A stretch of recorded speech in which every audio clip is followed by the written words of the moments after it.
사랑하는 성도 여러분, 영혼이 잘되어 범사가 잘되고 강건하시기를 주 예수님의 이름으로 축원합니다.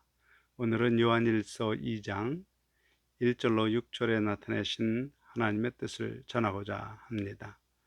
특별히 여호와를 나의 하나님으로 섬김으로 하나님께서 출애굽기 23장 25절에 약속하신 대로 양식과 물에 복을 내려 건강을 지켜주시고 또한 들어온 병도 제거하시는 은혜를 누리는 하나님의 종들이 되시기를 예수님의 이름으로 축원합니다.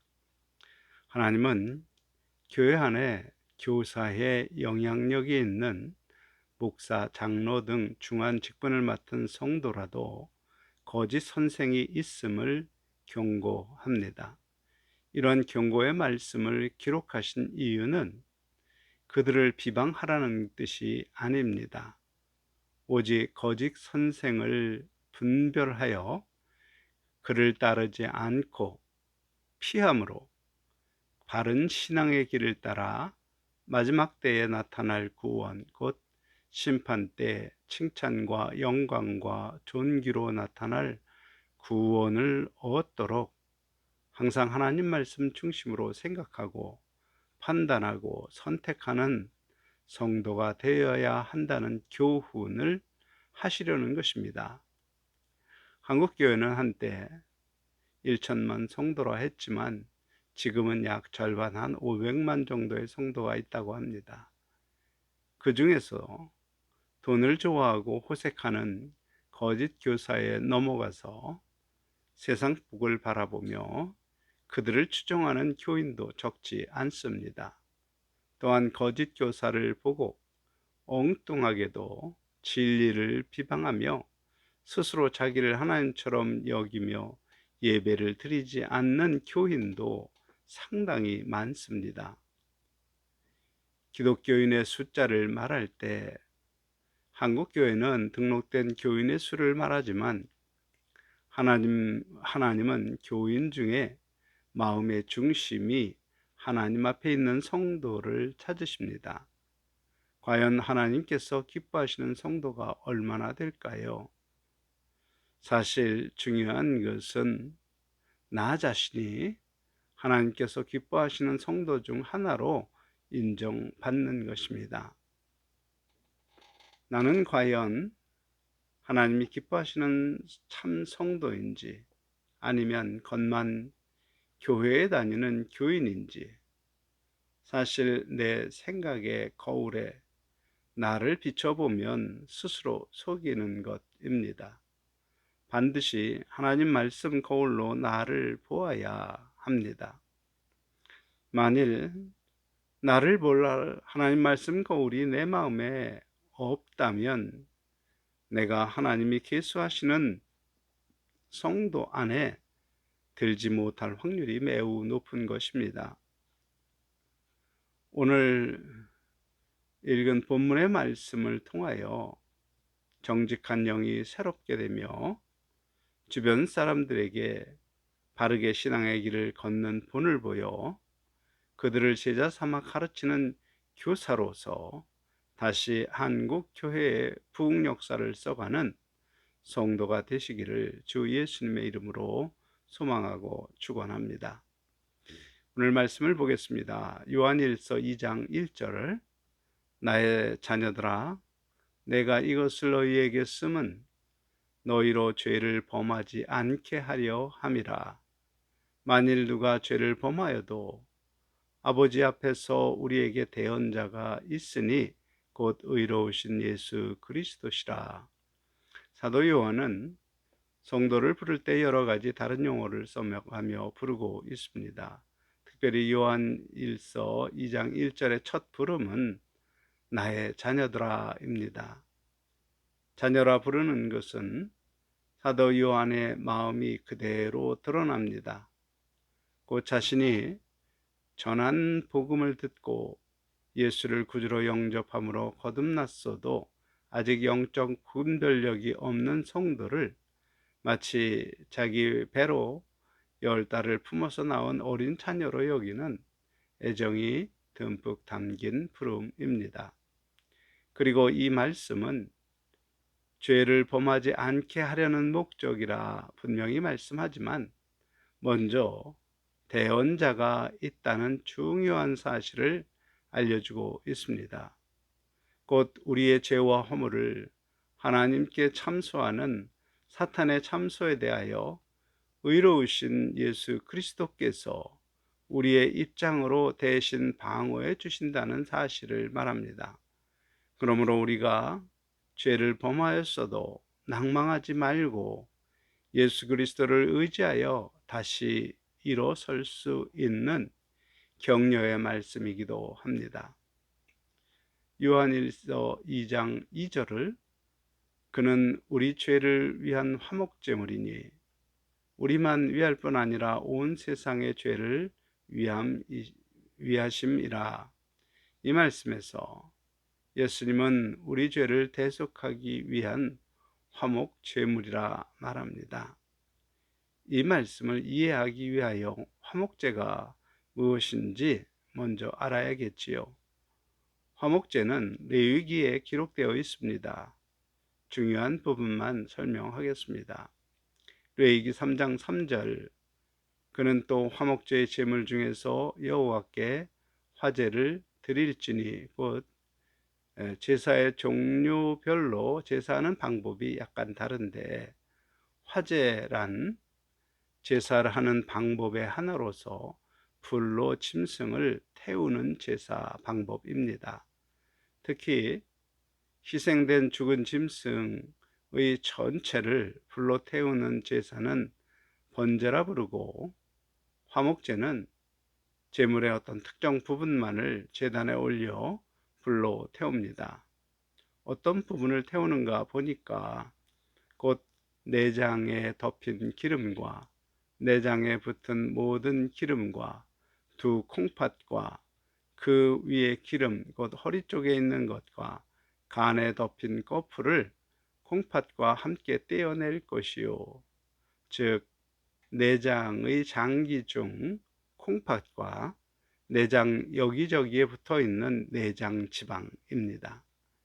희생된 짐승의 콩팥과 내장 지방을 제단 위에서 불사르는 것, 그것을 성경은 여호와께 향기로운 냄새라 하신 화목제입니다. 화목제의 영적 의미를 생각해 보겠습니다. 콩팥의 기능은 피에서 노폐물을 걸러서 그 피의 생명, 곧 육체의 생명을 유지해 주는 기관입니다. 또한 내장 지방은 필요 이상의 음식을 먹으면 몸이 사용하고 남은 영양분이 변하여 내장 지방이 됩니다. 그러므로 사람의 가장 기본 욕구인 식욕에 탐심이 더해진 식탐에 의하여 축적되는 내장 지방은 영적으로 육체의 필요를 넘어 탐심으로 추구한 결과로서 육체의 욕심을 상징하며 콩팥은 그런 육체의 욕심 만족을 정당화하고 스스로 자기를 의롭고 선하고 지혜롭게 여기도록 만드는 자기 중심적 가치관을 상징합니다. 따라서 화목제의 영적인 의미는 육체의 욕심 만족을 원하는 육체의 생명이 죽고 그 생명을 정당화하고 유지하려는 자기중심적 가치관이 불로 태워지는 것입니다. 곧 내로란 불로 대표되는 나를 스스로 의롭고 지혜롭게 선하게 여기는 자기중심적 가치관을 상징하는 콩팥이 불로 태워져야 하는 것입니다. 성경에서 정결하게 하는 방법이 둘이 있는데 하나는 물로 씻는 것이고 다른 하나는 불로 태우는 것입니다. 서로 다른 특징이 있는데 물로 씻는 것은 더러운 것은 사라져도 그 형태가 그대로 남습니다. 곧 회개를 상징하는 물로 씻으면 죄와 허물은 깨끗하다 인정받지만 문제는 내 죄와 내 가치관은 쉽게 변하거나 사라지지 않고 어느새 다시 나의 죄악된 행동이 나타나는 것을 볼 수 있습니다. 그런데 불로 태우는 것은 형태가 남지 않습니다. 내가 하는 것은 선하고 남이 하는 것은 악한 것으로 보이는 내로남불의 가치관은 성령의 불로 태워지지 않고는 내게서 사라지지 않습니다. 마치 콩팥과 내장 지방이 제단에서 불로 태워져야 하나님과 사람 사이에 화목하게 되듯이 성령의 불로 태워짐으로 내로남불의 가치관이 그 형태조차 남지 않고 제가 태워야 하는 것을 의미합니다. 성령의 불로 태워지는 것의 의미를 생각해 봅시다. 성령은 하나님 말씀을 생각나게 합니다. 그러므로 성령께서 기억나게 하신 하나님 말씀을 기준으로 나의 거짓되고 가증한 내로남불의 모습을 보일 때 비로소 그 지혜와 가치관을 버리게 됩니다. 그것이 성령의 불로 태워지고 새롭게 성경적 가치관이 형성되는 것입니다. 그렇게 죄의 가치관이 깨끗이 태워져서 깨끗하게 된 후에야 비로소 말씀으로 살게 되므로 하나님 앞에 기쁨이 되는 성숙한 그리스도인으로 성장하게 됩니다. 그런 성숙한 그리스도인이 되는 것, 그것이 바로 하나님 앞에 향기로운 냄새가 되는 것입니다. 그것이 바로 화목제입니다. 그러므로 우리가 주 예수 이름으로 하나님 앞에 나의 죄를 고백함이 화목제가 될 수 있으려면 입술만 죄를 고백하는 것이 아니라 성경을 기준으로 보이는 내 육신의 정욕과 탐심만족을 추구하던 생명이 불태워져야 하고 그 모습이 얼마나 교만하고 거짓되고 악한 자기중심적 가치관으로 형성된 것인지, 얼마나 내로남불의 가치관으로 지금 살고 있는지, 그 죄로 가득한 나의 가치관이 성령 역사로 불태워져 형태가 사라져야 합니다. 요한일서 2장 3절, 우리가 그의 계명을 지키면 이로써 우리가 그를 아는 줄로 알 것이요. 이 말씀을 화목제와 연관하여 생각해 보면 깊은 의미가 있습니다.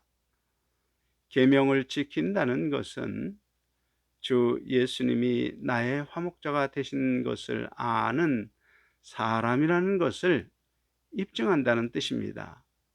곧 내로남불의 악한 자기중심적 가치관이 성령의 불로 태워지고 하나님 말씀 중심의 가치관으로 변한 사람임을 증거하는 것입니다. 그것을 바로 계명을 지키는 것입니다. 구체적으로 설명하면 원수를 사랑하라 하신 주의 계명을 예로 생각해 봅시다. 이 계명은 반드시 속성을 따라 생각해야 합니다. 원수란 내게 미움과 원망과 분노의 대상이 되는 사람입니다. 그리고 사랑은 감정상 좋아서 하는 행위가 아닙니다. 고린도전서 13장에 기록된 말씀대로 실행하는 것, 그것이 사랑의 모습입니다. 따라서 내 주위의 사람들, 특별히 가족이나 군대의 상하업자 동료가 원수처럼 내게 미움과 원망과 분노의 대상이 될 때라도 그들의 말을 경청하여 하나님의 관점으로 그들을 보고 판단하고 선택하는 방법으로 오래 참는 하나님의 사랑을 실천하는 사람이 주의 계명을 지키는 사람입니다. 그런 사람은 화목제물이신 중보자 예수 그리스도를 아는 사람이라는 뜻입니다. 요한일서 2장 4절, 그를 아노라 하고 그의 계명을 지키지 아니하는 자는 거짓말하는 자요 진리가 그 속에 있지 아니하되, 곧 예수님을 나의 구주라 말하면서 주 예수님이 지키라 하신 계명을 지키지 아니하는 사람은 그 입술의 고백이 거짓말이라는 뜻입니다. 다시 설명하면 예수 이름으로 죄를 고백했지만 여전히 내로남불의 자기 중심적 가치관으로 다른 사람을 심판하고 정죄하는 사람, 믿기 전이나 믿은 후나 여전히 정욕과 탐심만족을 추구하는 죄의 습관을 따라 행하는 사람은 하나님 보시기에 거짓말하는 사람이라는 뜻입니다. 그런 사람은 예수 이름으로 드리는 죄의 고백이 스스로는 진실이라 생각하여도 하나님 앞에 향례가 나는 화목제가 되지 못하는 이유는 내로남불의 죄의 가치관이 그대로 남아있기 때문입니다. 죄가 되지 않고 형체가 남아있는 한 그런 회개는 거짓이며 결국 진리가 그의 마음에 없기 때문이라는 뜻입니다. 그러므로 만일 같은 죄를 반복하는 교인이라면 하나님 앞에 거짓말쟁이로 여겨질 뿐임을 알아야 합니다. 요한일서 2장 5절로 6절에 누구든지 그의 말씀을 지키는 자는 하나님의 사랑이 참으로 그 속에서 온전하게 되었나니 이로써 우리가 그의 안에 있는 줄을 아노라. 그의 안에 산다고 하는 자는 그가 행하시는 대로 자기도 행할지니라.